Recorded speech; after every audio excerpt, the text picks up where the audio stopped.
Welcome to the Love Pod, where inspiration, vision, and real connection come alive. Wherever you are, you belong here.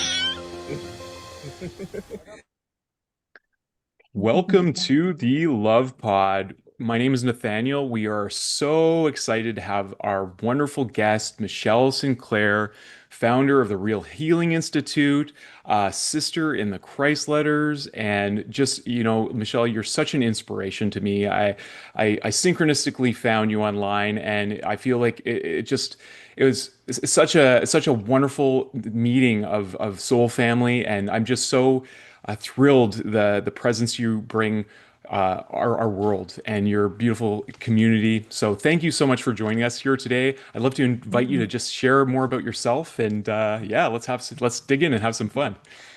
Cool. Thank you so much for having me. Yeah, it has been wonderful meeting you and your family, and truly just connecting with people who are on a very similar mission to me. I have my podcast. I like to, talk about the Christ letters and spread the word and teach people how they can live their lives better and how they can heal the things from the past.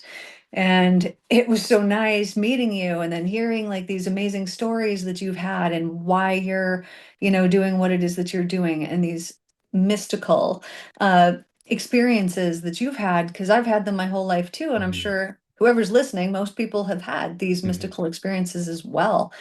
And it's just so nice to be able to connect. But Yeah. I guess about myself more so, I've been a hypnotherapist for the last 10 years. Always was a very, very spiritual person. And through the patterns that I saw in my work, I've discovered so many things. And so when I found the Christ letters and the things that they were talking about in there, it was like, none of this is hearsay. Like all of this I have seen and witnessed in Mm. people's lives that, they change the way that they think today. Mm. And they come back in a week and their life is completely different because they believed something different was going to happen, that they were going to have a different result. So Yeah. I know that everything that's in there, not only have I personally experienced it with the enlightenment that came through everything that is spoken about in Mm. that book, I've experienced, Mm. but I've also witnessed it in my life and in other people's lives that it's true. It doesn't matter who you are, and it doesn't matter if you believe in it or not. Yeah. It's still true. Yeah. That's one of the things that I feel is so wonderful for me about the Christ letters is really, like he says in the first letter, these letters are a bridge between his transcendent consciousness and our own. But really, you get a real sense of who he was in his earth walk as a human being and as a brother. And I feel like it's invaluable, right? Because religion has painted him as some stoic figure that came and was born perfectly, and very much like on a pedestal, not really relatable. And yet, there's this collective consciousness with Jesus, Yeshua, that we all feel like we love him. And there's this sense, like within all cultures and spirituality, like I've been around so many indigenous elders and stuff, and it's like, yeah, we love Jesus, and they have their perceptions, and it's like we all have our own unique relationships with him. But I love what you said about that mystical experience in our society. We I feel like we're all having these spiritual experiences. I think we're spiritual beings having a spiritual experience. We call it being human, but we tend to normalize miracles, and we dismiss the mystical. We don't talk about it. It's like it's not always safe to. And in the letters he presents, even the way through his examples of the teachings, talking about using the examples around him, like the trees that grow Mhm. from a seed, and the animals that are they grow everything they need from just eating grass, like the sheep. And I feel like it's so important to start awakening to this miracle. So let's hear about some of the profound stories that you've had in doing that Real Healing Institute, seeing these transformations in your life and in other people's lives. So I would say some of the most prevalent, miraculous things that have happened. I've had experiences my whole life, and I understand now how they were happening. So, Mm. I'm little, I pray for something, it just happens, just like miraculously. How could this happen? I understand it was through belief because Mm. I truly believed it was going to happen. I was told, in church, oh, when you pray and two or more of you come together, it's going to happen. So I was like, well, guys, come on, it's going to happen. And so then Yeah. these things would happen. But one of the coolest ones was there was this man who had a disease, and he was in his 70s, I think. And he'd had this a very, very long time. And so after I had had this enlightenment at my cabin, so I had gone off and I went up to my cabin and I was like, I am not coming back until I had forgiven somebody because something terrible, horrible, but it was actually the most wonderful thing ever had Mm, happened. But at the time, I thought it was the worst thing ever. Something had happened. I was like, I need to forgive this person because I knew that what I was constantly putting out of not forgiveness was going to come back to me. And I was like, I don't want this. So I go mhm, up there for that. And I was like, and I'm not coming back until I gain this enlightenment. I was told, mm, no, you're going to get it. So what that actually is connecting with the love of all that is on such a deep level that there's nothing else in that moment that exists except for mm, that.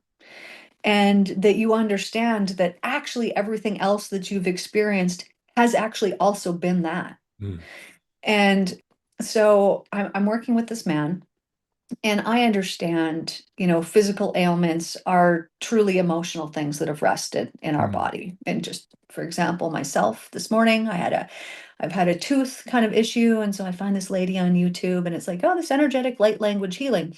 And so she starts talking and as she's talking, I'm like, I know that it's an emotion that's stored in here. And she mm. just labeled it for me. And it Okay. was like, aha, okay, that's what it is. So then all the swelling was like, it's about a third or a quarter of what it was this morning when I woke up because Beautiful. of this. So anyways, I'm working with this man and he has a disease. And so we have worked through the emotional cause Mm, behind the ailment. And it's different for everybody, yeah. different parts, different places. So we've worked through that because all it is our body telling us, like, hey, you need to look at this, stop doing that. And we're Mm, like, stop doing what? And if we actually take the time to tune in, our body will tell us what we mhm, need to stop doing. So we've worked through these things.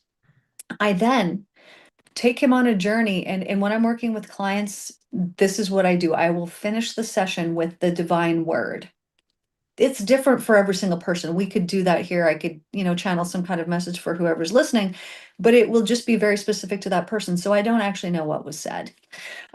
Plus, I put myself in a mhm. subconscious state like they are as well. Yeah. So I put him in, but all I remember was talking about the love and talking about mind, Mm, and how we're all connected and everything's all connected. And there's this one, huge mind and it controls all these things. Um, but what I told him was that mind, because this is true, it's his.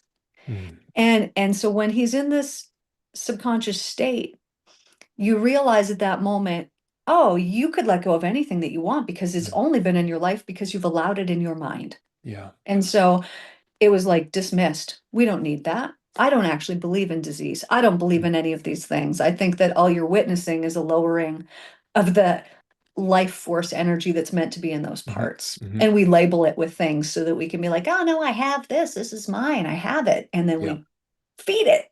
We Yeah. don't want to feed it. And so upon this moment of this word being spoken for him, and there's way more details that I could go into about this, but he let it go. Mm, That was it. He let it go. yeah. And he's been free from it since. And he came by one time and and I was working with another client. And so I just, came over and was like, oh, it's good to see you or whatever. And he asked, like, do you think that it could come back? And I didn't respond. I just laughed because I don't know. That was just what came out of my Mhm. body, and that was Yeah. it. It then went away again. It was like, oh, I thought you would say that. It was like he needed to hear this reassurance. Mhm, mhm, mhm, So, this is one example. I had a man who he couldn't walk very good, and it had been 5 years, okay. like in extreme pain. Just can't walk without a cane. Couldn't Mm, even get in the building in oh my in a goodness. normal way. And the reason, and I have to give this example, these two examples, because the first one, there was a reason why it was there, because of some emotion that needed to be acknowledged and let go of. He just Mhm, needed to become aware of it. But the second one, as deep as we went in, because I investigate, I do regression therapy. So I take them back and we're finding why this is here. Where's the root of it? And there wasn't mm, a root of it. And so I'm like, okay, I guess I'll just speak the word. I don't know what to do. And it was upon that, it was realizing that he had faith, but he didn't have faith that strong that had allowed this to happen. And so Mhm. this had given him the opportunity to remember, right, I do believe, and I do know that there's love, and I do know that there's Mm. nothing that can't happen. And he walked out of my office. Yeah. So these things happened just like this, but Yeah. what actually has happened was he went from believing in something that was not the truth, Hmm. like, oh, the divine helps other people, but not me, Yeah. to believing the truth that the divine actually wants to help me all the time. And it's been Yeah. me that's been putting up a block thinking I don't deserve it or I'm not worthy Yeah. or whatever it was. But Well, yeah, these are just a couple examples, physical ones. Mhm. yeah, I think this is so important because I mean, at the root, the Christ letters really boil down some of the essential things, and you've touched on so many points of them. Like a big part of Christ's teachings were that all we really need to do is heal our beliefs and Mhm. really practice some self-control in like what you're talking about, mindset and emotional patterns, and being willing to invite divine consciousness in to look at these things honestly, because that consciousness searchlight that we all have, where we're putting our attention, it's really important, right? Are we putting our attention on fear, like he says in his first public teaching? If you really like contemplate his first public teaching, he's telling everyone, if you give your jacket away to someone who needs it, go leave and rejoice because you Mhm. know that divine consciousness will fulfill all your needs. But if you go back into fear and worry, like, oh, maybe I won't have a jacket now, like I'm an idiot, and how so many people will think in different ways, like Mhm. giving money, or oh, maybe like go into fear, then you're not really you're not comprehending the reality. And I Mhm. think this is such an important, simple message that I think this time really requires, because I feel like there's a whole generation of disillusioned young people. I saw a documentary on once, like just the people seeking like promiscuity as a means to heal their or to connect with people, but um, the sentiment that love is not real, that it's this fabrication of a thing, or from the materialistic scientific lens, that like love is just a series of chemicals, and like nothing really is like all of that is dissolved in the letters through this shared experience that he's giving us of this true power, this creative power. And you and I have tasted this because we've gone on some of this journey. I remember when I did a fasting on the land, and just through the breath, like I mean, as a whole story, I won't tell the whole story here, but I felt that like almost like my body was going to dissolve. And Mhm. this was in a traditionally run ceremonial practice, like, and I just remember like the only thing I could think to do was pull myself out from under the lodge, and I just laid on the ground. I don't even know, but I felt that feeling like of being a total infant, and like totally like weakened by this power of love, but also like totally like protected and healed and just cared for in all these ways, but feeling totally raw and vulnerable. And that's a scary state to be in without knowing, that it's coming. So I can only imagine, when Mhm. Christ talks about his baptism and like being like enamored with love and like, wandering into the desert. I mean, that on some level, it's a courageous path to face the power of love. Like, Mhm. that unconditional power of love. That's been my contemplation for this long time.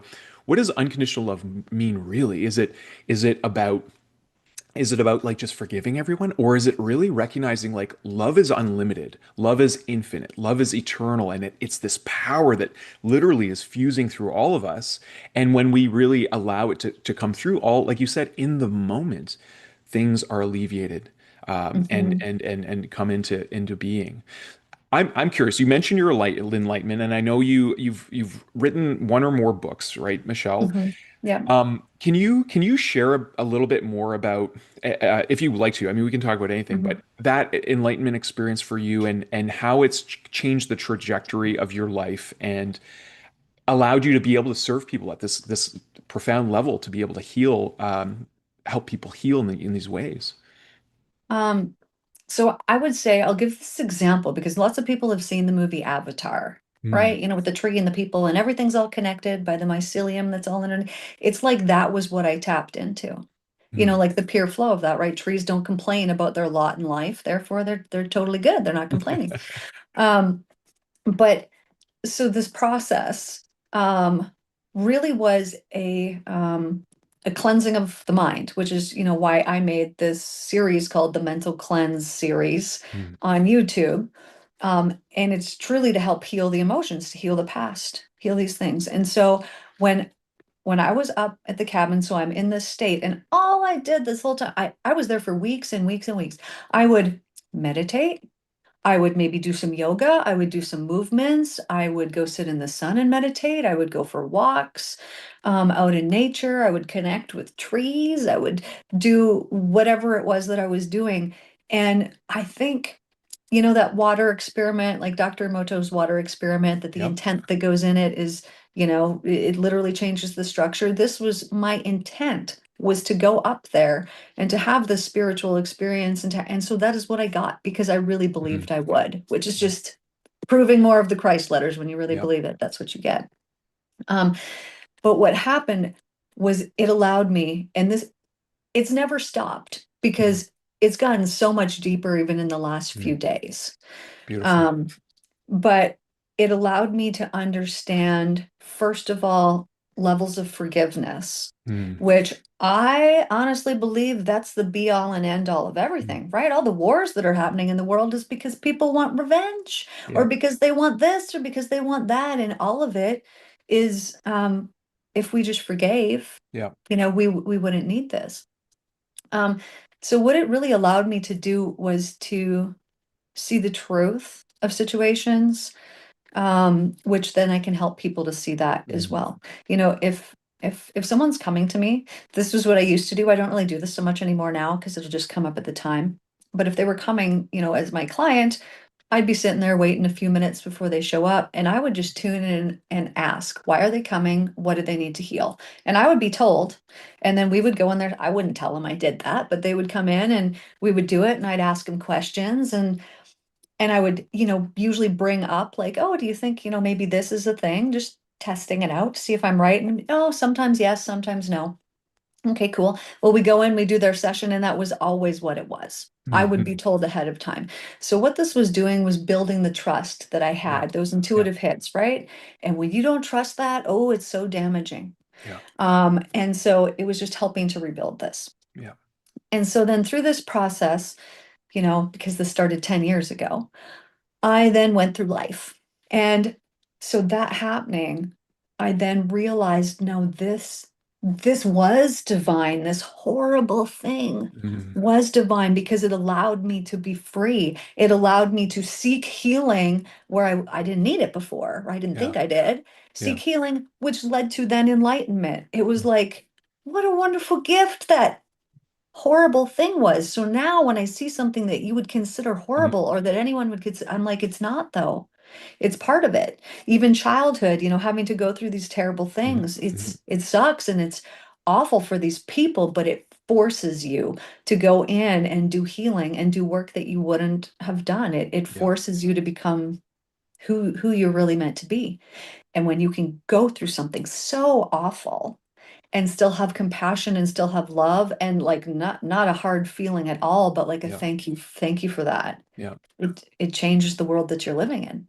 Yeah. So, this is what I help my clients do, is we go in, we do deep healing. It is all Mm. subconscious soul healing. So we're healing the energies that are off, Mhm. the emotions that shouldn't be regulating like they are. And we heal Yeah. those, and we just instill the truth, which is just Yeah. love. And it Yeah. sounds so simple, right?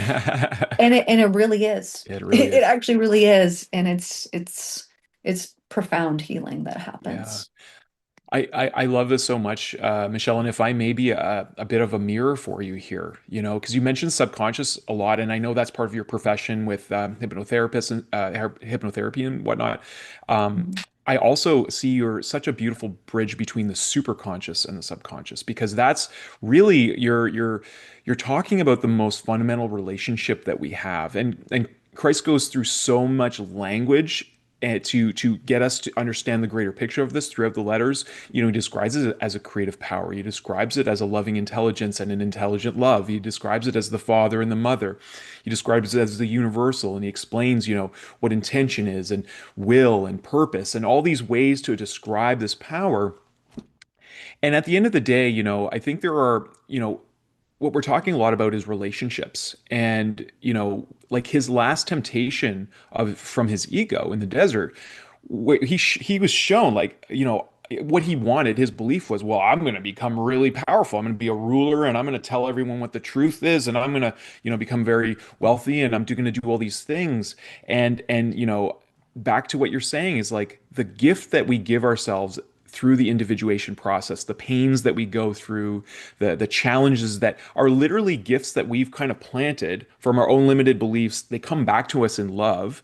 And I feel like that spins the conversation on karma. It's like karma is literally the laws of existence, which are from this loving intelligence that we all are rooted in. It's giving us this opportunity to find our own unique path and to eventually shed the cocoon of the ego so that we can soar together as butterflies and come into mastery. And you telling your story reminds me of so many other masters and world teachers that I've listened to. Like Wayne Dyer came to mind, and how profoundly he was affected by his father, who basically abandoned him, was a severe alcoholic, and he was going to his father's grave to, like, not do something nice on his father's graves, and that's when he had his moment of forgiveness, and it totally changed the trajectory of his life and allowed him to show Mhm. up and affect so many people. So I'm honored to be in a room with a, like your statement of intention, very much like Buddha had. He's like, I'm not gonna leave the Bodhi tree until I'm enlightened, and you had the same kind of belief and intention. So very powerful Mhm. story, Michelle. Thank you for sharing that, Mhm. and I feel like so uplifted listening to you, talk about this important journey that what at whatever point, our listeners may be on this journey. Some maybe some of us are a couple steps ahead. Maybe some people are just starting their journey, or maybe they're just, thinking maybe. So, and some of them are, along the way, like yourself, who are actively helping people, working one-on-one, working with groups, and doing these dynamics. So I'm curious, what would you like to share in terms of, like, maybe people are getting started? Like, would you suggest they, dive into the Christ letters? I know you have a daily podcast that you're doing. What are some ways that people can maybe help? I don't know if accelerate is the right word in this context, but help effectively move in the direction of enlightenment if that seems like a very far away thing for them. I would say, it's very individual for every single person. So how it happened for me, that's not necessarily how it's going to be for other people. But my suggestion would be to study the Christ letters, but to actually listen to it.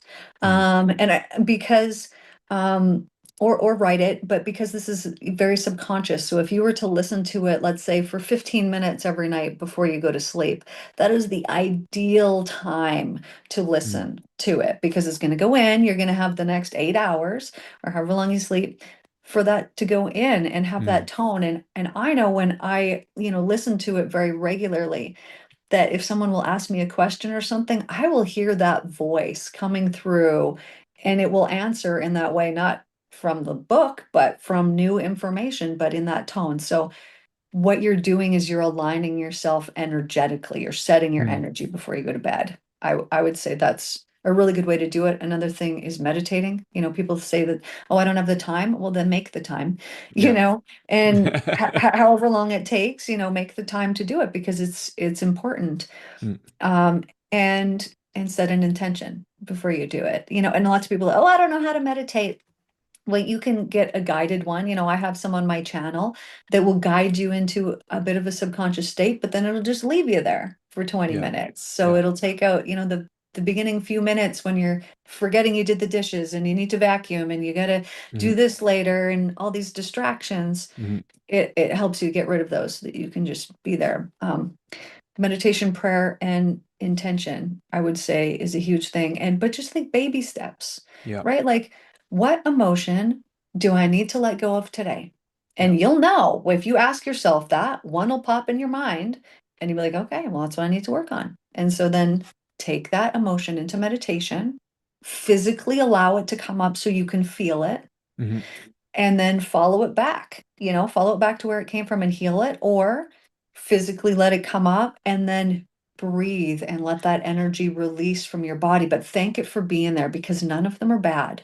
Yeah. If we're angry, it lets us know that, we wish love would have happened in that situation and we Yeah. knew that it should have and it didn't, and it pisses us off. And so then Yeah. we're angry about it. It's not usually anger, it's Yeah. hurt that's Or underlying it. fear, it could cover fear. Yeah. If you There's cover usually fear, layers to these things. Yeah. mhm, but just asking yourself and just do the work every day, just like Yeah. a little bit of the work. My podcast too, there's a couple different headings under there, but um, there's good just daily inspiration to keep you thinking and on track and positive. And oh, Yeah. what can we do today? Well, you're a waitress. Okay, well, when you're serving your water, let's put some good intention and good thought because we scientifically know this is true, Hmm. that Hmm. it will have an effect on the person. So Yeah. just being more mindful Yeah. of I can do good in the world, even though it doesn't seem big, it is huge because Hmm. energy is the only thing we're dealing with here. Yeah. So if we're sending out good energy, we're going to get it back and Yeah. expecting it to come back to us. And it's like that, it's like using truth as the North Star. I think of all the uncovering that I've done, like it's not really possible to put it into language, but Mhm, really we all come from love. I mean, even if you just look scientifically through the lens of we're born from a seed and an egg through through the miraculous act that of love. We all call it that, and to whatever degree our consciousness is infused at that point, we all of a sudden become like, if you just look at the body itself, you talk about that intelligence, like we're trillions of cells walking around, healing, regenerating, moving. Like we don't even have to try to move our hands like I'm doing it. It's all a big miracle, and we tend to, if we can shift away and start appreciating those little miracles, and I think it leaves more space for the big ones. And you touched on mhm, meditation. I think that's really important. Like, because a lot of people have beliefs about meditation, and you're talking about that simplicity. Like, meditation is really a process of relaxing as much as you can and listening. And the better you mhm, get at listening, it's a skill, right? You just become more and more attuned to some of the subtleties, um, within the body, within the breath, whatever your focus is. Um, mhm. I'd like to, I think this is really valuable too, because you talk about clearing the mind, cleansing the consciousness, because that's one of the most pragmatic exercises in the letters. So Yeah. for for our listeners who aren't aware of this, it's a very simple process. Would you like to share it, or I'm happy to kind of You go ahead. share what it Mhm, is. Yeah, it's yeah. like, so when you identify, like you're saying, you identify one of these emotions, whether it's anger or animosity towards another person, or any lower part of consciousness. Christ lists all of them that are part of the ego drive, and I've noticed in doing this, for a while now, you find subtler ones, but Mhm, basically you write those things down. And we had a guest a few days ago talked about the importance of writing, because I've contemplated, like, why does Christ ask us to write it down? Like, why don't I just go into meditation and say, please take away the anger, and then fill me with what the quality that I'm looking for? And he was talking about the importance of manifesting things into the physical.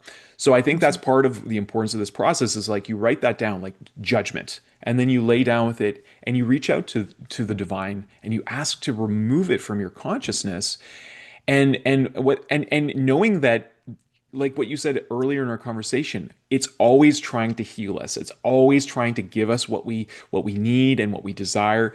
But until we really turn to it and become willing and receptive, it can't happen. So in doing yeah. that, you allow it. And I often, for myself, I often feel like, just like, it can be very subtle, but it's almost like a flip of a switch, and it's just like I feel lighter, like something's gone. And sometimes I can't Yeah. even, like, what did I clear? I don't know. And I'll have to, if I have to think about it, I'm like, okay, it's done. So I'll remove the paper, Mhm. and then I'll write in gold letters. I probably have some around here. And because I do like a light language, I don't know if you could see Oh, that. yeah. Hmm. So I do like a light language, and so I have enlightenment on one side, and then joy and laughter. And then Hmm. we do the same thing. That's what he instructs us to lay and just ask our consciousness to be infused with this. Hmm. Um, So handwriting is subconscious. ah, That's where automatic writing comes from. So that can be a thing too, right? When you write it down, then you're actually getting it out of your subconscious. mm, But when we think about these, low energies, just think of them too as more dense, right? They're actually just actual dense energy. That's why I would say, I don't know. I don't know. I don't know if it's 100%, but it would be dang close of my clients when they're done. The first thing they say is like, oh, I just feel so much lighter. Mm, And it's because they are actually more light now. yeah. The dark, heavy denseness that was literally feeling like it was weighing you down, making you can't breathe or feeling drained or whatever, it's actually gone Mm, and light has yeah. replaced it. Yeah. And all we're doing through all these practices is we're shining light on these dark places. Yeah. And most of the time, like you say, it's pretty easy to let it go, especially once you get in the flow of these things. As soon as you're aware of it, you Yeah. know it's going to go, and that's it. It's like, oh, that's where that's coming from. Okay. You take a couple minutes, it's gone. Yeah. It gets easier. So if it's this is difficult for people, it does not stay difficult. It's Yeah. like playing soccer, right? You got to Hmm. learn the game Yeah. and it just gets easier the longer that you do it, but you have to learn the game. And Yeah. so if people haven't meditated, they just got to learn how, and you can't do it wrong. Right. You'll Yeah. figure it out eventually. I can say I definitely feel like sometimes I'm more stubborn than most. Like I do just I repeat and repeat, and like for some of these patterns, like, oh, this came up again. So that self-compassion is really Yeah. important, right? And just Well, having that patience. and if something continually comes up and you think that you've done it, you just got to follow it back farther, because this Hmm. will be whatever the birth of the original energetic blueprint of that emotion is, that's where you need to go to. Hmm. Because often, so let's say somebody came to me and they're like, oh, I got this public speaking is my issue. Oh, I know exactly when it started. I had to do this presentation in front of class. And it's like, well, no. It actually started before that. That's Hmm. what you remember. But why did you feel that way getting up in front of the class in the first place? Something Hmm. happened to make you feel that way, or you would have just done it and that wouldn't have been the thing. So it's sometimes we think that we found the root, but we just found the present issue that it's attached to. Yeah. But when we can go back far enough to find the actual seed Yeah. of it, then it's gone and ripped out. This is a really, I think, an important point to talk about, like the importance of working with someone like yourself, having, like you were just saying with your tooth, like having someone else Mhm. holding that presence together. Like Yeah. we've heard commonly, Christ said, when two or more of you gather in my name, I am there. Mhm. And he's Yeah. referring not to necessarily his beingness, which obviously is universal, but he's talking about that consciousness of that the Christ consciousness, really, from my perspective. So Mhm. can you comment on that, Michelle? And I'd like to circle back to what you said about light, because I'd like to share a perspective on there too. So I would say, there's like billions of us here for a reason, and it's not so that we're alone. And Hmm. sometimes we need to do some work on ourselves and alone. But if you feel like, you're stuck because there's just sometimes we can't see things about ourselves, Hmm. right? Like, so look at a relationship. You see a relationship on the outside world and it doesn't look good, and you can see all the things about it that you're like, really? You're putting up with that? You're doing, and you see it, but when they're in it, they don't. Mm. And so we do have a selective spiritual blindness, not intentionally, but it's just there. Yeah. And so sometimes working with other people, they're going to see something that we don't see. They're going to be able to help us. Plus, when the intention is there, you have doubled the energy. So now you Hmm. have your intent to heal. They want to Hmm. help you. They really want to help you. Yeah. Any healer, they want to do a good job, right? Yeah, So of they're course. going in there with maybe even more of an intent of healing you than you. Hmm. So then what happens with that energy? Well, of course, you want to heal because of the love and the divine. So you've invited this in as well. And it's like the triad. Hmm. You're going to get good results. Yeah. I like to work by myself, on myself. Um, but I'm actually creating a course as well to help Oh, people to be able wonderful. to do that, to help Okay. themselves. But still myself, I have a good trusted friend. And if I have an issue that's going on that's like, I don't know, I will call him and we will do a session. Even as long as I've been doing what I do, I still have people that I've found along the Hmm. path that I'm like, I need to work with this person. They're going to help me. And always something beneficial comes out of it. Yeah. So I think it's important to work with other people, um, and not to be alone, Yeah. because Yeah. sometimes we think we're completely alone in our issue. I know many people do, or they think I'm Hmm. unhelpable. I've heard so many people say this like that, and it's like, no, nobody is.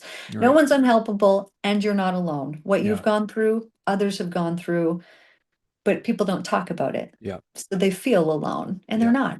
And Yeah. so even groups or things like that help people be like, ah, I thought that was I thought I only had that issue, Yeah, exactly. It's a you shared know? experience. Yeah. I think this is such an important topic. If we like, I like to look at the Christ letters as a from a world perspective too, and what's important about them. I mean, like you talk about the journey being gradual, like the gradual journey of awakening, because if it's too fast of a switch, that can have detrimental impacts to your life as a human being, right? And I Mhm. mean, like Yeshua demonstrated that pretty clearly. Like his life had big impacts, basically like turning on to the level in even he said, I wasn't fully a divine being until I transcended beyond the form of the body. So Mhm. like I'll circle back to this because the density and the light I think is important. I have a perspective I'd like to share with bringing some of the indigenous elements into things as well. But I think that this togetherness, this sense of brotherhood and sisterhood in this time is really important. Realizing that we are on this path together, that we are don't need to do it in isolation. We don't need another Jesus on the planet. And it's funny because I've for many many years I never heard anyone talking about this. I still don't. But to me, his name, to me, it's a clue. Like the divine leaves clues in everything because it is everything, right? Like why do we call him Jesus? Like if anything Joshua would have been, Joshua Christ would have been closer to Yeshua. Like that's how that name translates.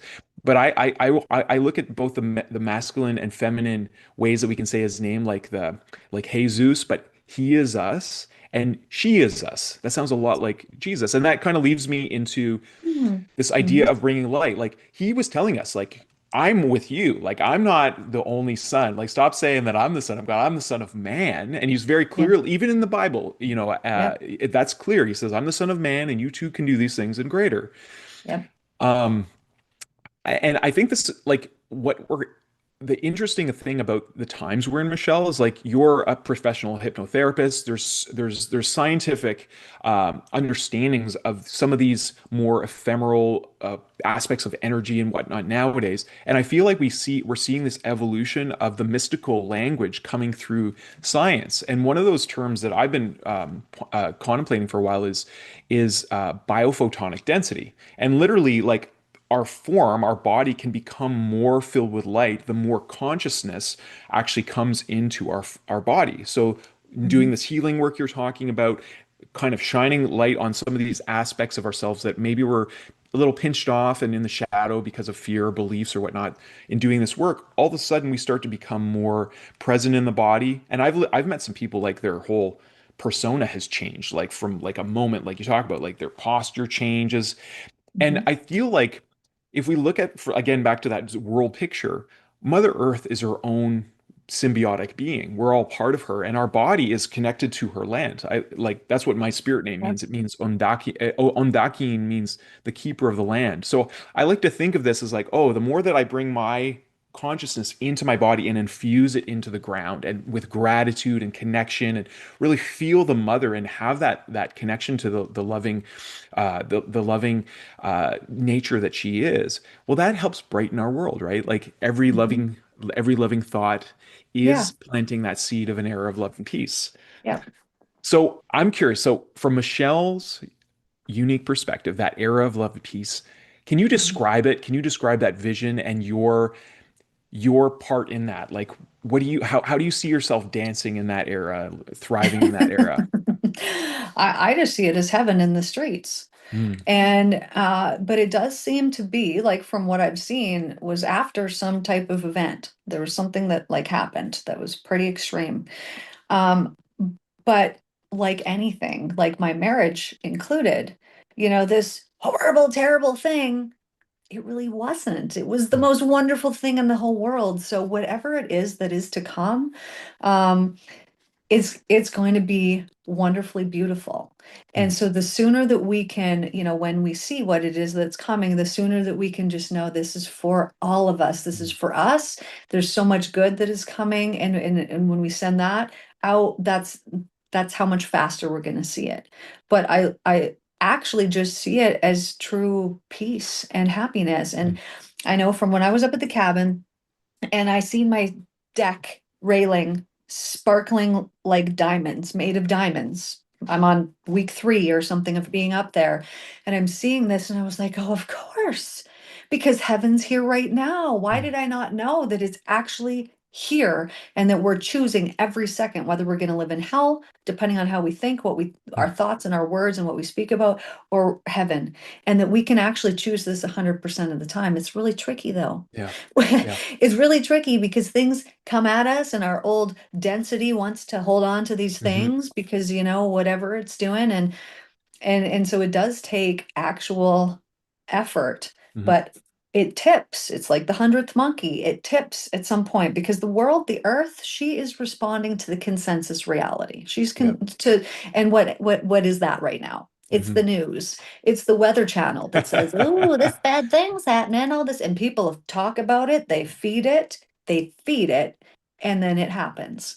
And so when people finally realize, oh, we've been doing this. Yeah. It's been us. That's all it takes, is that like deep level of no, like it's really been us. And there's no exceptions, Yeah. because this is part of the process, right? When we're cleansing our mind and we're doing this, we always, for some reason, make excuses and think, oh, but there has to be some exceptions. Yeah. Never, never, Mm. not one Mm. time. Mm. It's electromagnetism. You can't tamper with it. It is what it is. And Yeah. so that's what needs to be realized truly on a really deep level, is it's all us Yeah. 100% of the time, and Yeah. then we will be free. Yeah. And it truly is going to be heaven on earth as it is in heaven. People wait and they just think, oh, it'll just happen when I Yeah. die, I'll go here. And it's Yeah. like, what are you waiting for? Your life is right now, and you Yeah. can have it Yeah. right now, Yeah. but you have to choose it. And it's Yeah. an active choice that you continue Yeah. to choose over and over, and it gets easier. Yeah. And it's a But simple choice of that pulsation of love. Again, back to the truth, yeah, it's yeah. just love, love, love. I mean, so many people talk about these experiences, these transcendent experiences, whether they do like plant journeys or have a mystical experience just for meditation or breath work. I mean, it always seems to just boil down to that. And that's what Christ said too, like just love one another like you love yourself, Yeah. and that will be all that is, Mhm. yeah, it's funny you talked about the new. I have a couple things to say about this because like Julian, my life was impacted like a lot from a few years ago with all the lockdowns and all that craziness that we saw in the world, and it led to some of the most beautiful things. And but one of the things I Mhm. noticed in the collective consciousness was there's this propensity to, and we still see it playing out all over if we're listening. I'm just generally aware that's happening. We tend to focus on who we think are the bad actors, and we just blame and like how could you do Mhm. this and you know the word conspiracy means to breathe together, and it makes sense when people have a selfish orientation, aka they have beliefs that they are superior or whatever than others, that they will probably find a natural way of getting together and maybe scheming, but also if we as a collective species just radiate love to these actors and recognize they are also causing the awakening of our species through their impositions, and their Mhm. attempts to garner control, which it's like holding sand in your palm. The more you squeeze it, the faster it's going to fall out of your palm, right? Mhm.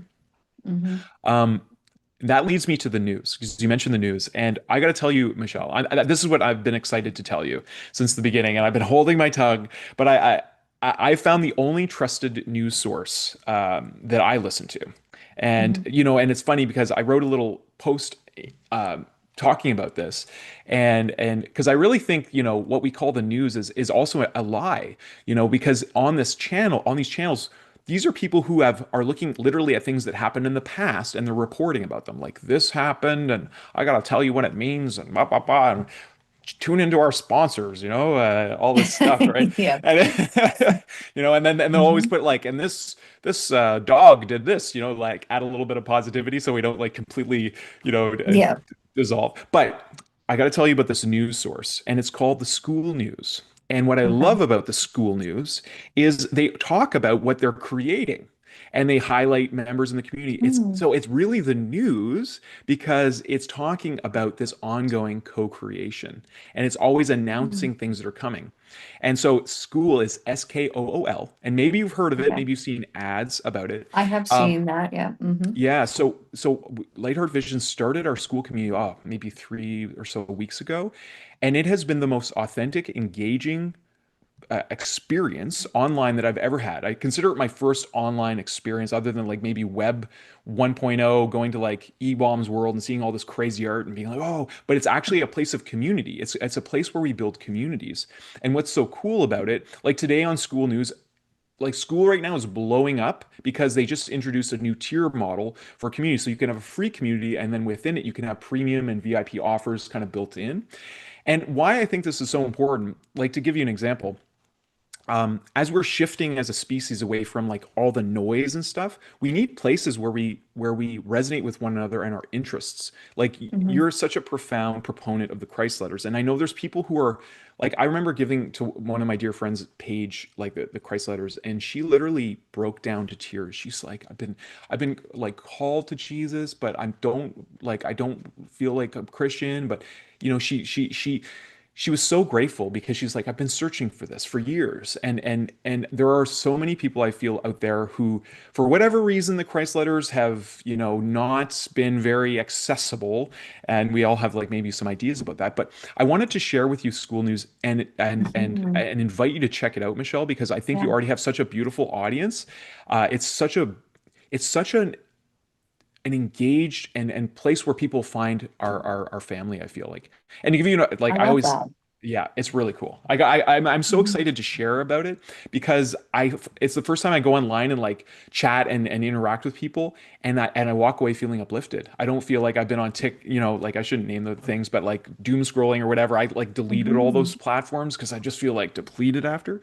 I feel uplifted, I and we like can this. build communities the way we want. And the coolest thing is you can build classrooms and stuff, but what's cool is members can find you from within school or from like YouTube. Like we've posted some links in our community, and to if anyone's interested in starting their own community, there's a whole affiliate system built in. So if I refer you and say you build a community, like a professional community is $99 a month, well, anyone who does that can earn 40% commission for life. So if you find a few people that want to do community, so it's really about all of our boats rising together and doing Mhm. what we're passionate about, and also having financial freedom that we can all participate in one another. And what I was going to say is what's so cool is there's a map in every community. You can see where all your members are in your community all around the world. Very So cool. very cool. Mhm. Yeah. So I've been Mhm. excited to share this about with you. And Yeah. yeah, it's been a whirlwind, and I know that maybe this is a good segue to talk about some of the challenges of going on this journey from an entrepreneurial sense, because I think there's a lot of, I know you're like you're such a fantastic healer. I mean, Julia and I and Luciana got to meet you in person in Arizona. We had some wonderful experiences. But I know a lot of people who are, offering spiritual services and are aligning to this new paradigm.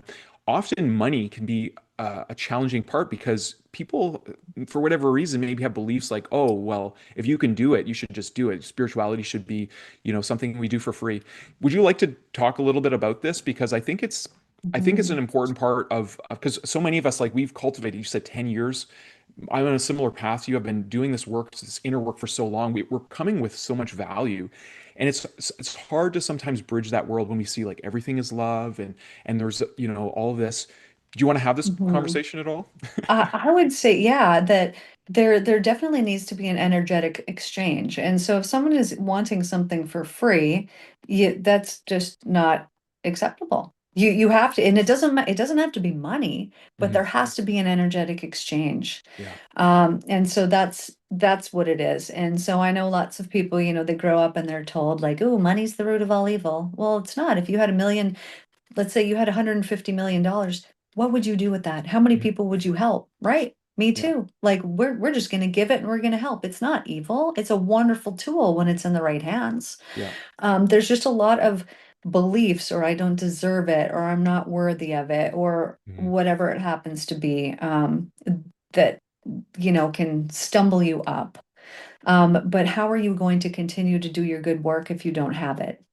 And Exactly. so, the Christ letter says that he knows your needs before you know your needs, Yeah. and everything will be provided. And so, if you truly believe that, then that will be the case. I know for myself, uh, this summer I was kind of like frustrated, but I've gone on a lot of vacations the last several months. And so, it makes sense that I shouldn't have had stuff coming in because I Mm-hmm. was gone and I didn't want it.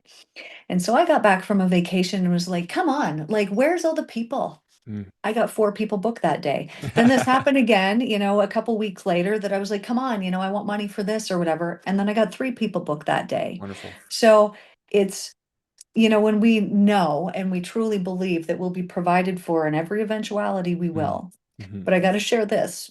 I was doing, money work. And so took that feeling of like, oh, there's just not enough, followed it back.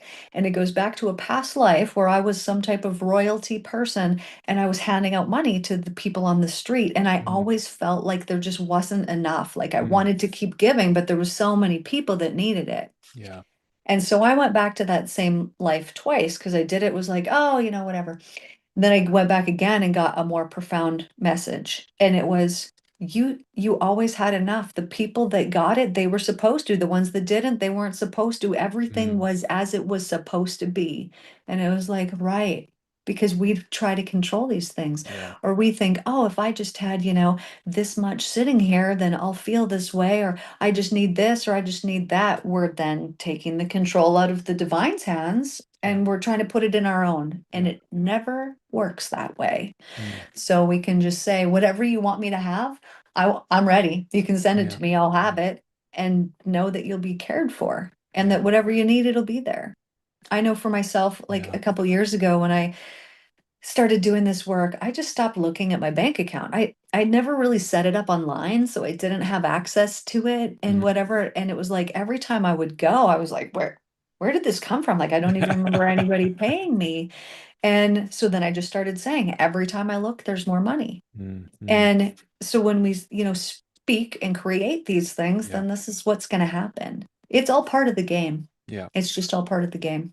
Yeah, that's beautiful. I really appreciate how you articulated that, Michelle. And also, it's the word that came to mind as you were saying that is peace, because I Mm. feel like there's so many high achievers out there who have these really huge goals, and that's fine. Like, like we're all part of this co-creative game, as you're saying. But, they get to these levels and then they're still anxious because that is that control piece. That's like, okay, well, I have this, like I could lose it, and I feel like quite a few millionaires who that's their like number one fear is losing what they have. Yeah. And it's like, there's no peace in that, but Uh, when you understand that the truth and the wellspring of where we draw all of our experience is truly a well of abundance. That's one of my favorite acronyms is flow. Father loves omni well. And just recognizing that, when we're in the mm, flow, we're recognizing that everything is like it's like, mm, Christ's experience in the desert, it's the shimmering motes. It's like everything is like, wow, there's so much abundance. Our minds can't even comprehend the abundance. So we are distracted by scarcity because of the indoctrinations that we've gone. But it's I mean, literally ask people this. Have you ever counted the leaves on one tree? mm. you No, know haven't done it. right, it's like no one does that, right? Because it's too much. And that was really where one of my transcendent experiences came from, was just in nature. I was looking at all the patterns and the leaves and everything, and contemplating a seed and how like a seed creates all these leaves, and in that moment, just such a simple childlike question entered my mind. In retrospect, it was definitely divinely inspired. It's like, what would our world look like where we all did what we loved and had access to the plenitude, the abundance that is in this one little seed that's basically like a grain of nothing, right? And that's when, like, right after that, that was when Christ appeared to me just as pure light, and Mhm. just like, I mean, that event alone just changed my whole perception of possibility, because it was paradoxical, because here I'm standing like in front of a master of just pure transcendent love and the highest consciousness imaginable, and I just feel like brotherly love and no sense of inequality. It was a very like, but part of me is like, this is what I desire to be as well. And I feel Yeah, like that's all of our souls desire to return home, yeah. and to be in that state of where we come from. Mhm. Um, yeah. Yeah, 100%. And Yeah. that is the ultimate goal. And that is what is coming. That is the thing that we should all be seeking and striving to. Because if we do this, peace on the planet, the Yeah. world's in heaven, Yeah. everything's all good. But it is through the hidden darkness in people that they don't even know is there, or Yeah. that they do know is there and that they want it to be there. It's through the heavy denseness that we're experiencing what we are now. But this is shifting. And you know, living here in Sedona, it's just a unique place. It feels a Yeah. certain way, but things are shifting. And I'm seeing it happen more and more and more, which is just Mm. to me portals. You got the opportunity to step through this and to step through that, and for huge leaps of consciousness to happen. If we even think back, let's say 15 years ago, what we're even speaking about, or that it was not acceptable. It was Yeah. becoming Yeah. somewhat acceptable. But now I can say whatever I want. I got no fear and nothing about the things, whereas that was not the case however long ago. So Yeah. we are actually evolving, you know, Yes. Yeah. and it's rapidly happening. So Yeah. all these things that we're seeking, spiritual things, they're attainable in this life Yeah. and beyond, and they're supposed to be happening now. Absolutely. I love to say, evolution is love's solution, right? Because Hmm. that love is there. It's turning back on itself. It's that mirror. And yeah, Yeah. it's interesting too, because this also solves the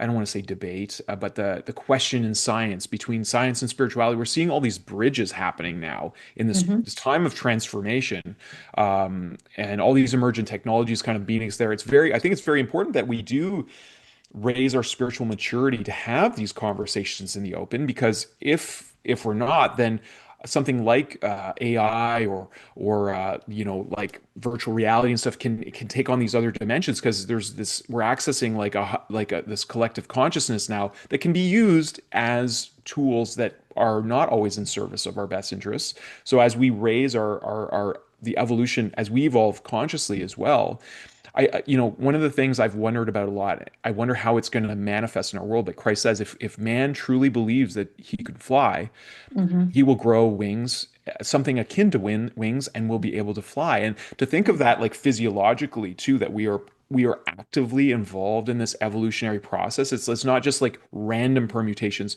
It's like consciously intended Hmm. focus. Like we're focusing on this new experience as a species. Yeah, and feeding it. Yeah. So this it was pretty profound a few nights ago that something came through. And my big focus since the start has been like forgiveness. Like everybody needs to forgive, we need to forgive. But it came through in a profound way of like, well, no, we need to forgive the devil. And this came through so powerfully. And so I understood this on a deep level. If you had been cut off from the source of all life, how would you act? What would you do? Hmm. What would you embody? And so as I'm sitting there and I'm meditating, I like have all of this compassion. Like you have literally nothing good. You have nothing good. And how horrible that is. And it was a choice that was made at some point. And so what else is attached to that? Well, regret. Well, regret is also just a low negative entity, energy, demon. And so, as I was working through some things, trying to figure out, like, why am I not over this particular situation? And it's, been a long time. And it was like, oh, well, you need to forgive the demon. Hmm. And it was like, okay. Oh, and so I forgave the demon that was attached in it, specific, and we have to call them out. Like Hmm. the demon of alcoholism or of jealousy or of Hmm. revenge or regret or Hmm. guilt or whatever it is. When Hmm. we call it out, and we can have so much compassion for it because we see it is suffering. And so hurt people, right? It wants Hmm. others to suffer as it is suffering. Yeah. And as soon as you forgive it, it takes away the food that it previously had. It takes Hmm. away the charge that it had, and it has no life within it anymore. None. And so as soon as I like forgave this demon that was attached to it, all of a sudden I was like, oh, I feel so light. I feel so free. Hmm. and I'm free of it. Something that had been bothering me literally for a couple, like a long time, a year and a half, something that was bothering me, I'm totally free. And it was Yeah. because it's not the person that did it. It is the low entity energy that they allowed to be present, but they didn't Mm. know that they were doing it. They didn't Yeah. know that's what was causing this. And I think unawareness is the hugest problem on the planet. Mhm. Mhm. Right? If you knew that you were doing things and it's because you have these low, dark, heavy, dense entities attached to you, you don't want that. You're not like, here, guys, let me feed you. I'm just going to feed all of you all the time. You would Right. never, you would stop feeding them. Yeah. But as long as we don't know that that's what we're doing, that we're feeding them by complaining, by criticizing, by judging, by hating, by being jealous, all of these things, we're feeding something and we don't even know we're doing it. And we'll say it's them and it's not them, it's Mhm. us. Mhm. Mhm. And so I think the hugest profound I think that this is when the shift occurs. It's part of it is actually forgiving the most horrific things that have happened on Mhm. this planet, Yeah. including forgiving the devil himself. Because I have so much compassion. I Yeah. What you feel, you know it when you connect and you're in there. There is nothing that is better than that. There's nothing. Mhm. And I'll go one step deeper here because I don't judge anybody anything. So I had a friend who's a Satanist. And so he's like, hey, let me, work with you, whatever. So I was like, cool. Nothing can attach to me. Nothing can happen. Nothing can happen to me. So I was like, cool. So he does this thing for me. Later that night, I'm going and I'm meditating. I don't know what he did, but I felt this power, like this, like I could feel it falling down through my whole entire body. And I was like, holy, what is this? But as soon as it was coming in, I recognized that Mhm. it was not divine love. And I was like, oh, this is Mhm. coming from that.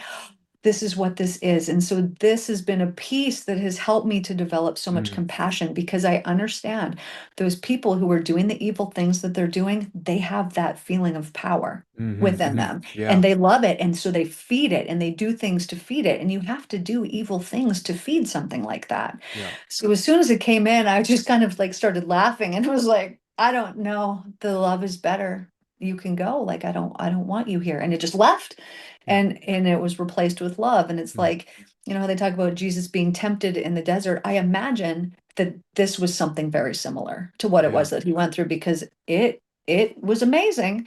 And had I not known what that love actually feels like, Mhm. who knows what I would have done. Yeah. So I could understand and have so much compassion for these people who have allowed this evil to be there because they don't even know what it is that they're doing.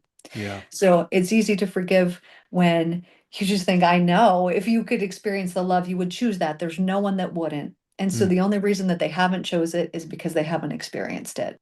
Yeah. And so it allows you to be compassionate and it allows you to forgive, which Mhm. allows the charge that they're sending out to just die. Yeah. And it also gives them a reflection. I certainly wasn't expecting our conversation to go this way, but I'm really grateful that you brought it up, Michelle, because that power that you talk about, I've listened to some documentaries about Satanism and stuff, and I understand that it's really a worshiping of the power of self, right? Like I remember, like there's even this sentiment, like if you pass someone's path and they don't acknowledge you that you exist, like you have the right to hurt them or kill them, and it's like that's such a gross way of being, right? Like, and I don't mean gross in terms of like disgusting. I mean gross in terms of like that dense energy that you're talking about. Like, Yeah. it's this power over, but it's not power with the greatest power, and that's why that power can't exist in the same sphere of love, because love is what gives all expression the freedom to experience the wholeness of consciousness, because it is like it has no opposite. It just is. It's what is. And Mhm. to me, this acronym for evil came to me years ago, and I think it's really important to distinguish the difference between evil and dark. Like evil is every vice imposed on life. That's what came to me anyways. Mm. And it feels very Mm. true to me. I've Yeah. never, right? And that can be as gross as like what I just described, someone like attacking, or we see all kinds of, ways that humans can treat each other. But it's also subtle as judging someone, because Yes. that's an imposition you are putting on someone else's consciousness from your own. You're like, that person's stupid, and that's, Mhm. oh, that's evil, that thought, right? And why I appreciate you bringing this up is because, we don't talk about this very often, but in our journey together, Julie and I both, have these synergistic gifts. And it started happening when we first were, early in our relationship. She would be woken up in the middle of the night, and sometimes it would be like these, demonic looking beings. I call them pinched off ones because they're wearing a lot of armor. And because I already had experience kind of, being around channelers and some of these experiences myself, I would communicate with them and she would kind of like see, then I could then start attuning to what she was seeing. And basically it always came down to the perception, the mask is like, I'm messing with you, but really I need something. But there's this ego wall of like, I need to pretend to be this powerful thing. But every time I start asking questions, because I always get this intuition like they want to go home. And we know how to activate the light. We can call in our guides. We can call in, Christ. We can call in archangels and help reestablish their ability to transition. It always came down to at some point, and I think we're awakening to remembrance that we are a multidimensional, multi-stellar species. We're not just limited to this one planetary experience, some of us. At some point on their journey and through consciousness, they were severely wounded. And usually it's involving someone very close, like a family, something happened. And they just became so pinched off to love out of that total, they were destroyed. Their consciousness was destroyed. So they put on all this armor and they said, I've been hurt. I'm going to hurt everyone. And then they take on this pleasure from pain because those two can have that relationship, right? But at the end of the day, it's like your experience. You talk about this power, like all they really want is to return back to that sense of home. Yeah. But it's so buried for some people, whether human or non-physical, that it requires that level of compassion that you're talking about, not only within yourself but for all beings. So I really appreciate you bringing that up because I think Mhm.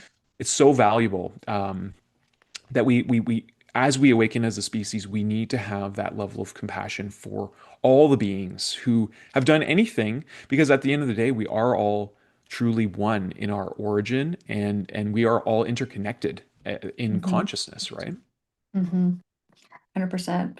I think too, when you look at things from this lens, it helps because it kind of removes the person, right? We're always like them, they, have done this, but when you understand, no, it was actually the energy, it was actually like this evil that was attached to them, or this, Mm, piece of them that they allowed. Probably didn't even know that they allowed it, but part of them was not connected to the love, so it allowed this thing to come in and attach.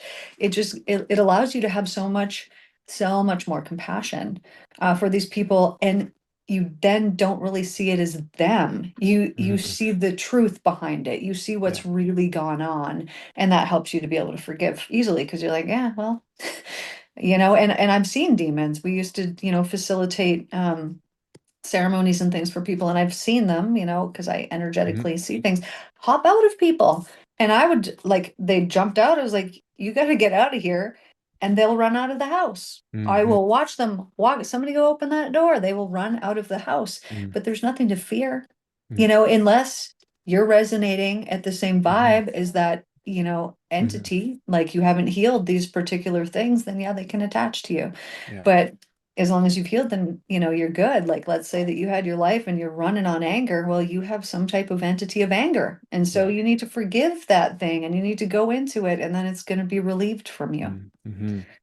But it does help when you see it from the spiritual Yeah. perspective, right? Well, Rather than just, they did this to me. yeah. Well, it goes back to like in letter one, Christ talks about that radical responsibility that we must take in our journey to mastery. It's like if you accept that you are 100% responsible for the circumstances in your life because of your consciousness, well, all of a sudden, it's not that you need to like, I feel like, the think and grow rich, the secret kind of thinking is like, okay, well, I'm just going to focus on positive affirmation.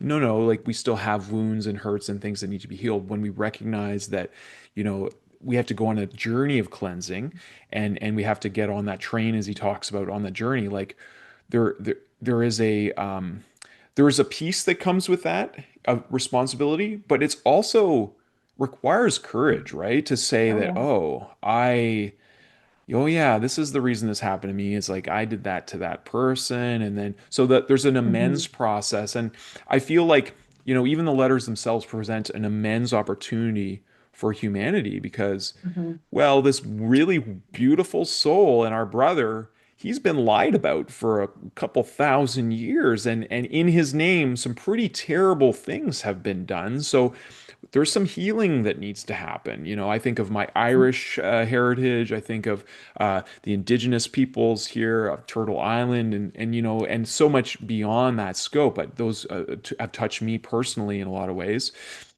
Yeah. How do you see the letter spreading? Maybe it's a good time to like kind of bring into the larger conversation of the Christ letters, Michelle. What is your higher vision, or how do you see them being effectively shared? Like, I know that word of mouth and stuff is starting to share, and communities are finding each other, but yeah, let's just I open the think conversation. it's I think it's through the embodiment of Mm, it. So the people who have already found it, that then putting it into practice and then doing it. And then, when you can look at somebody's life and it's like, how did you manage to do all these things that you've done? How has this happened? And you can tell them, well, it's because of this. It intrigues people and they're going to think, oh, I want to do that. And they're mm, not going to realize how meaty and delicious it truly is. They might go in with like not the intent of whatever, of just hoping to get something out of it. But what they're going to get out of it is the truth of how reality is actually working. But I've seen this and so well, I see yours in Canada too, but I'm seeing mostly North America, Europe. No, it's everywhere, I guess. But just like these little shots of energy that are coming out. So it mm, does seem like it is a world type collaboration mm, and it starts small, but it takes hold mm, mhm. when it's supposed to. Yeah, You know, I I love that. I know too, people like, oh, I want this enlightenment. Oh, I want these, wonderful things. I want this to happen.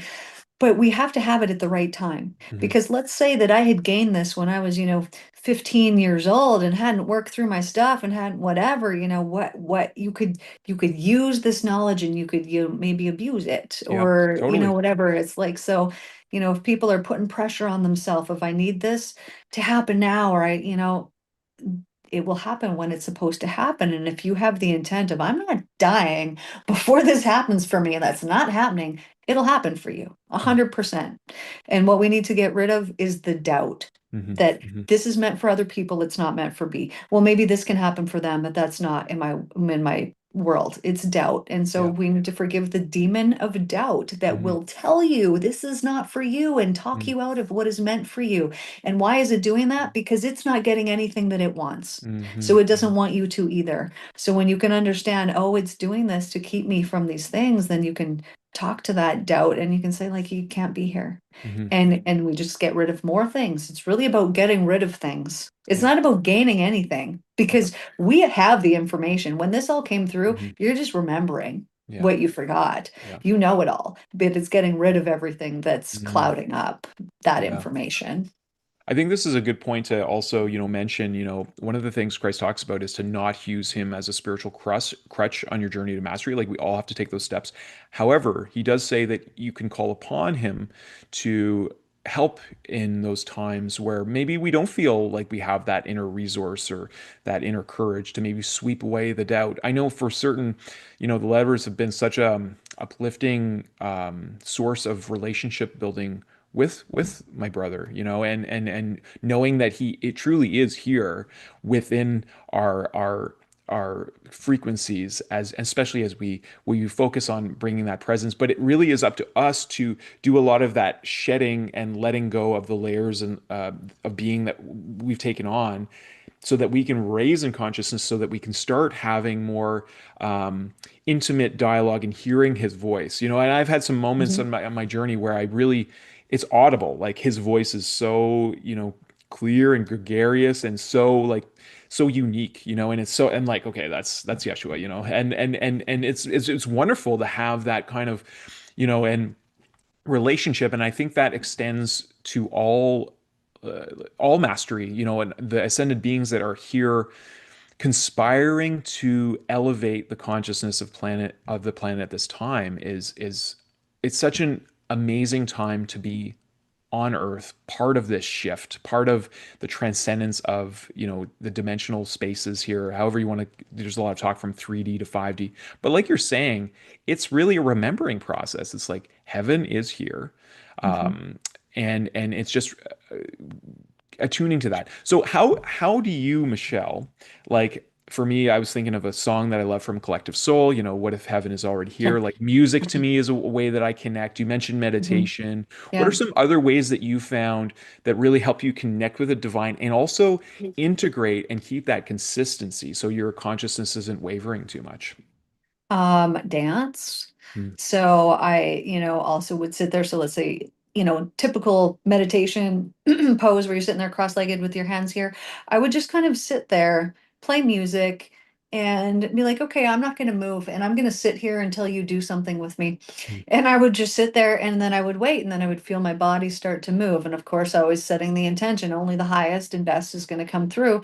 And so then I would have these movements that would come through, and I couldn't stop them. I mean, I could, but it felt weird, and it's like I wasn't supposed to. mm, And so through this movement that would then turn into yoga, that would then turn into more meditation, that would turn into studying, that would turn into writing.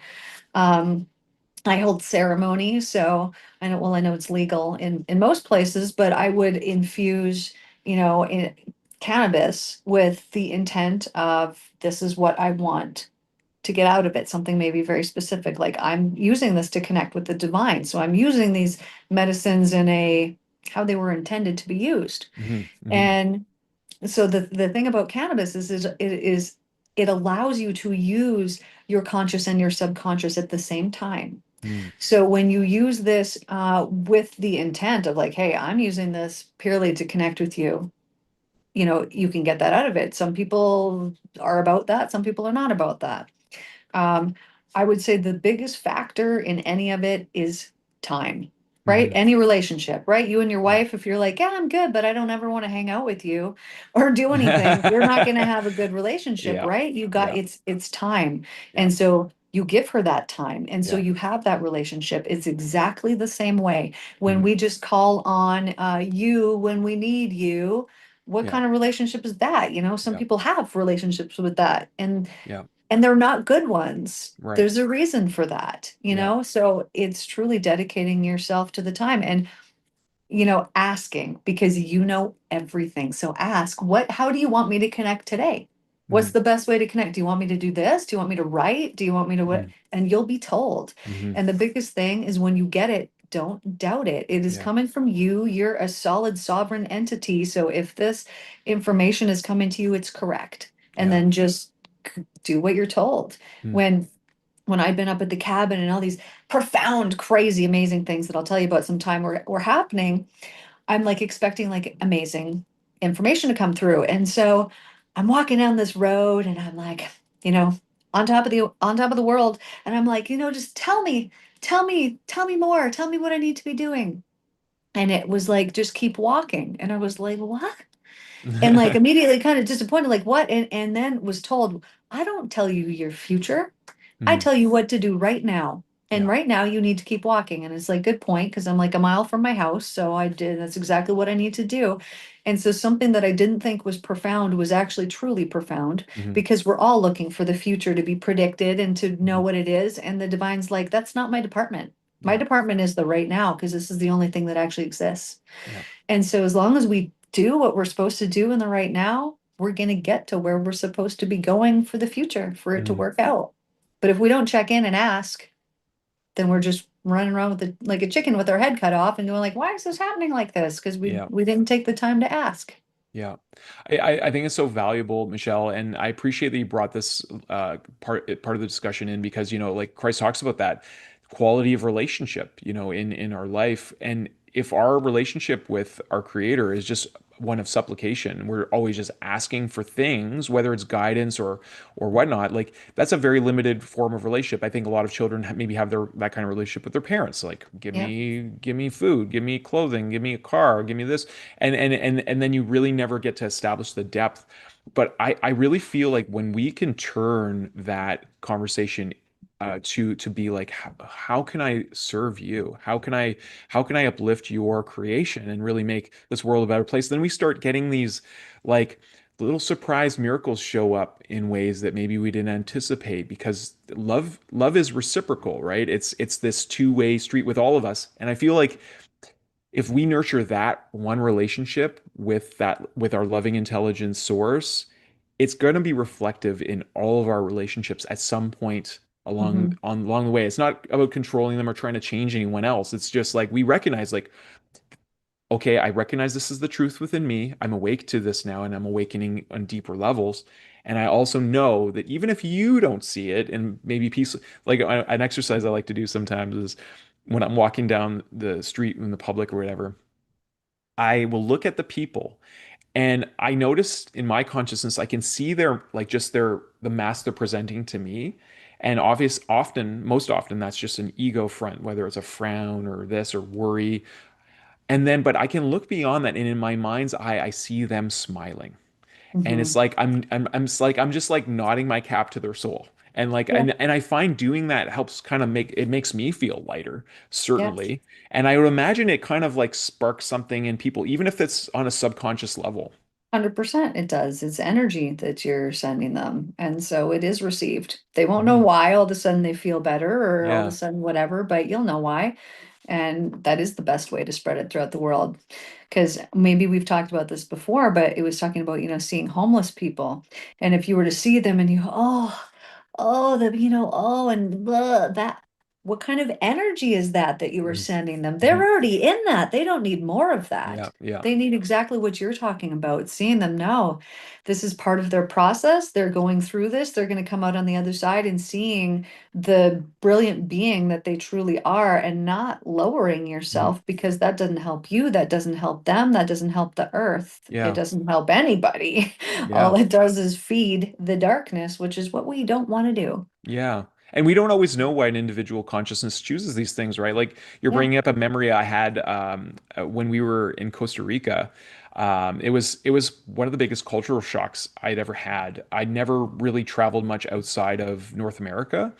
And Julie and I left before the borders closed, and they weren't letting people out of Canada in those crazy times. If anyone remembers Yeah. those, or but whatever, we landed in San Jose, Costa Rica, and that was like such an overpopulated city with like these big wells, like no sidewalks, like cars just driving through stop signs. And I was like, wow. And there was a lot of people just living behind like corrugated metal, and you see people living on the streets with a lot less than you would see here, just a different level of poverty experience. And there was this one man, such a bright, kind man, named it was his name was Alex, and he was so um just helpful, and he never asked for any money or anything. He just wanted to help us, and because he spoke English, so we had like really nice conversations. He was so kind, and he like helped us negotiate a price for a vehicle. And we were like stressed financially. We didn't know what we were doing. We're looking like we're going to live here, and it was stress, like it was a different kind of stress, not like a vacation. And he totally helped us, and at the end I just felt moved, like, to give him something. But that's not the point of the story. The point was, like, I really appreciated his presence. And then, like, maybe like a month later, I was having a dream, and I got woken out of this dream. In this dream, Alex was in this dream, and he was telling me about his whole life as he was a king in a previous life, and he had this, like, he was just this, he was telling me about his life and all this stuff, and I don't remember all the details of the dream. And then what woke me up was, in his Spanish accent, he said, Cielada, Cielada. And in my imagery, I'm like, Cielada, what is he saying? He kept repeating it, Cielada. And he's like, Cielada. And I actually started like chuckling in the dream, and it woke me up out of sleep, and I'm laughing, and I'm like, Alex was a king. And he told me to see you later. But his Yeah. accent was so strong. And Mhm. I'm bringing this up because I feel like, this goes back to the third temptation that Yeshua had in the desert from his ego, like this power. And he was shown, like, it's not our duty, or it's not appropriate for us to undo the individuating process of others. Like, maybe a consciousness is saying, I want to experience this, Yeah. it'll help me learn this one thing. So if you could just zap them awake, like, that's not why we're here, right? Yeah. And then it helps us to not judge, you know, Mm, because we're seeing this as no, they chose that. Who knows what they were before? And exactly, it was like if you could live a billion, trillion, billion, billion, billion times, you would choose every possibility. And so if you can look at that and also know that we're all one, mm, then when you look at somebody else, you see, ah, there's me choosing to live that over there. And then mm, you stop judging unless you mm, judge yourself. mm. Um, but yeah, that's really neat. That's neat. When you started saying that, I was like, was he an angel? Is that what you're about to tell me? Was he not even real? But yeah, that's very cool. Possible, possible. I, Hmm. I want to ask you something about working with the subconscious and because you have that expertise, Michelle. Like there's a lot of talk out there of affirmations, and then I've heard like people like put down affirmations like that's just, one of the teachers that I studied for a while was Tony Robbins, and he would like say, oh, you got to do incantations, and that's when you really embody it and feel it. And you got to yell it, and that's why he doesn't, have much of a vocal cord left. But recently, I was exposed to this different idea, and instead of affirmations, it's affirmations, where you ask questions like, "How did I become enlightened?" Is a good question. Like, how did I, or what is it? Like you're basically asking your subconscious a contemplative question that it doesn't like. It starts looking for the answers. Can you Yeah. explain a little bit more to our audience, like how we can effectively work with the subconscious and maybe some expansion from that? Mhm. Okay, so mantras, affirmations, things like this, they can work eventually. So I'll give you an example. I used to have this little card that I would send home with my clients at the end of like, here, just I want you to do mirror mantras. So I would have them look in their eyes in the mirror and tell themselves these things. And so kind of the instructions on that was don't stop because like I did this, but it took 2 months before I was reading it and was like, yep, that's true too. Yep, Mm, that's mm, true too. So they do work. It takes a lot longer of time. okay. Um, so basically, if you want to effectively program your subconscious, you could do self hypnosis, which would be 1 minute when you wake up or 2 minutes before you fall asleep at night. And so you would be telling yourself something as if it has already happened, Mm, and it has to be something that is believable. But here's like this would be the common one I would send people home with would be every day in every way, I feel better and better. And so then they would tell themselves that 10 times. So then you would press your mm, finger down in the mattress each time you said it. So you count to 10, but you'd have your eyes closed and you'd say, every day in every way, I feel better and better. And then you're visualizing this while you're doing it. This works today, like super fast. If you do this at night, you're going to feel, better, different the next mm, day. Because what you're doing is your mind works in pictures and images and feelings. So mm, when you see it, let's say that you normally took a nap at like 3 o'clock or something like that. Oh, you're always so tired at 3 o'clock. This is a program you've been running. You're not actually tired at 3 o'clock, but it's a program. interesting. And so you would imagine the clock on the wall at 3 o'clock, and you'd see yourself running around with so much energy, like taking Mm, a nap's not even a thing. And all of a sudden the next day you go, so you're like, oh, weird. I didn't take a nap today. Oh, mm, I didn't need it. And mm, so you can change your mind like this okay. very quickly. But what the subconscious is you're taking yourself into theta state. And so theta state just means your brain waves are cycling a little bit slower. Mm, And so scientifically, it's been proven to be the fastest way to change the neural pathways in your brain because you're combining deep focus with deep rest. okay. And so if you can do this for yourself, you know that couple minutes before you fall asleep, that's where Yeah. your good ideas come, right? When you're Yeah. laying in bed, you're like, oh yeah, Yeah. that's because you're in theta state. Okay. So that more often that you can put yourself in this state, the better it is. They say Mm, geniuses operate in this state all the time. That's why they get okay. such good creative ideas. Okay. So you could do this in the middle of the day. You could close your eyes. You'd count from 10 down to 1, like envision each number, let it go. Envision each number, let it go.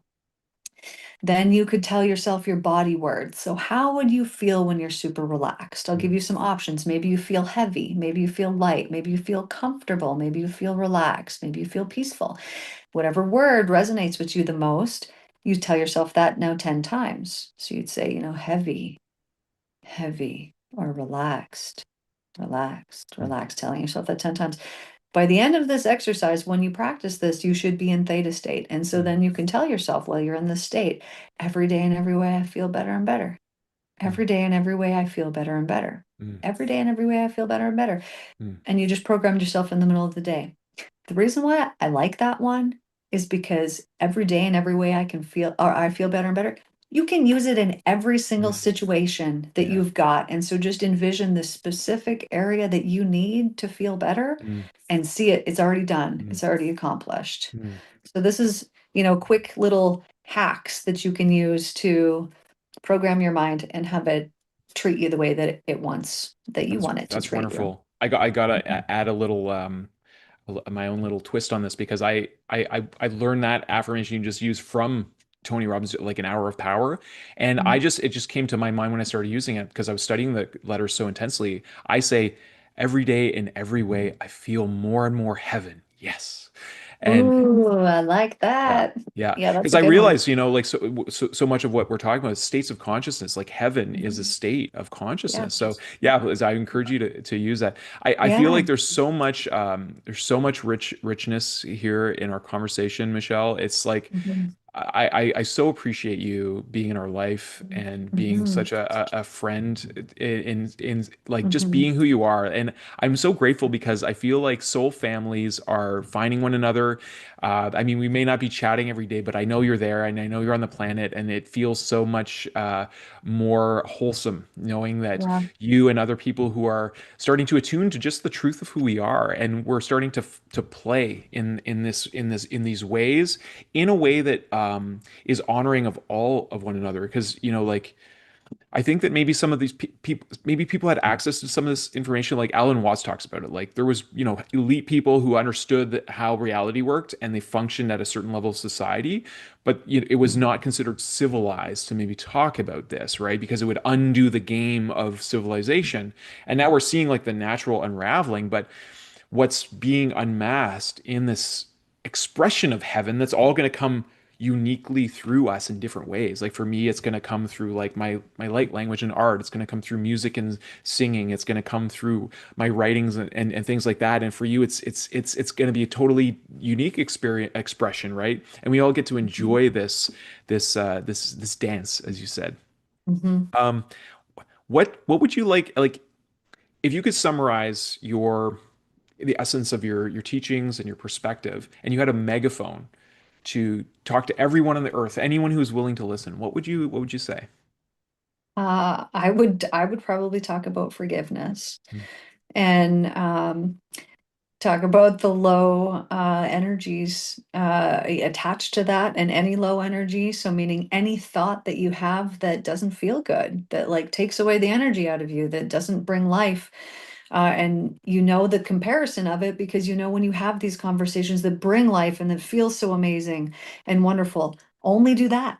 mm, Only do that. mm, And if you have to cut people off, right? As we start to evolve, let's say, 15 years ago, I would have been totally cool with sitting around, gossiping at a table. It wouldn't have even been a thought in my mind that mm, this was not acceptable or that this is mhm, not how it should be. We evolve.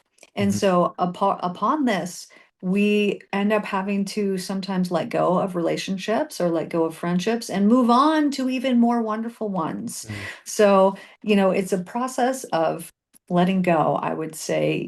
mm, If people could just search inside of them, and if something was heavy or dense, or if there was any darkness within you, what is it? mm, Shine light on it, and it's time to give it a voice, let it out, because it's stuck in you for a mm, reason, and mhm, it shouldn't be. It needs to be out so that you can be more light. But it would be truly, looking at yourself, looking at how your world is, whatever it is that you don't like, asking yourself, how have I done this? mm, And if you put external blame, you're not doing the work. mm, And it's really just sitting in there. I know a lot of clients all say, but why do you think that this has come? Have you ever done anything like this? And oh, no, no, no, of course not. Okay, well, search your mind, really, really search it. Have you ever done something like this even when you were a young child? And the answer is always yes. mm. So it's just that we're not searching deep enough. We're not going far enough. And we're Yeah, just like, no, of course not. No, we're not being thoughtful about our yeah, lives. So I yeah. guess my message would be thoughtful about your life, and understand that your thoughts and that your words and that your actions, it's like they're actual, real, solid things Hmm. that are going to come back to you. So do you want it back? And if you Yeah. don't put it out. Yeah. Yeah. Getting to the place of prevention, and when we really alive, when we really align, and I think a lot about that word and what's in that forgiveness, and there's talks about generosity, it points to that, right? And like Christ says, why he was able to perform quote unquote miracles is because he was so such a conduit for that love, and Yep. it wasn't that he was doing it, but he was also giving thanks before, because he knew that that was the power of the divine to fulfill those needs. So it really Yes. is this simple process of returning to that childlike nature of just appreciation and gratitude, and recognizing the gift that life itself Yeah. is, that we are, right? It's truly radiating a loving consciousness in all situations, to all people, to all Yeah, things. That's yeah, what, Christ and Muhammad and all of these people, that's all that they're doing. Why do you think these people are glowing? Why, like, yeah, it is because literally. they are just totally clean and clear, and they're radiating life-giving consciousness to everything that they come across and see. Yeah. So beautiful. Mhm. I think that's a perfect way to put a cap on our conversation. Michelle, how can our viewers and listeners find you and connect with you? Um, They can find me if they want to work privately with me on my website, therealhealinginstitute.com. Also, you can find me under that name, The Real Healing Institute, on YouTube. I have a daily podcast. I have that mental cleanse series I was talking about, which is subconscious healing. This is like attending free group hypnotherapy sessions with Mm, me. There's over 40 topics on there. So amazing. YouTube, that was called the Mental Cleanse series, but my channel is The Real Healing Institute. I'm on TikTok and Facebook and Instagram, Spotify, all the things. Everywhere you find me, it's therealhealinginstitute.com. Wonderful. Maybe you'll be on school soon. We'll see. Yes, and on school. I think Yep, you're really like gonna love I it. think so I too. I thank you so much, Michelle. Thank you for your Mhm, your generous spirit. Thank you for giving all this beautiful resource to people, and for being available. I think that mhm, I see as you're gonna grow in your mission and stuff. I really encourage our viewers to connect with Michelle now, because I see you as a world teacher, and we might not always have mhm, access to working one on one with you, because I feel like your message is so profound that a lot of people are yeah, those world stages, and people need these beautiful beacons of light and these reminders. So thank you for being an embodiment mhm, of Christ consciousness. I'm so mhm, grateful to have you as a sister in the Christ letters. mhm. And um, before we sign off, Julia just asked me to do we're building our outro video, so I'm going to share, and you might have heard the pitter patter before. I was like, oh no, there's too much noise, but it's our daughter Lutana. And this is why Light Heart Vision is called Light Heart Vision, because her name means light in Italian. So I'm Mhm. gonna share my screen and have a little outro video of her, and maybe I'll leave it to the audience to see if they can decipher what she's saying. I filmed this with her just yesterday, actually. um oh, She's the sweetest little isn't she thing in the though? world. She really is. She is so, so wonderful. Okay, here we go. I don't know if the volume's going to be too loud. Okay, I think it should be good. Here we go.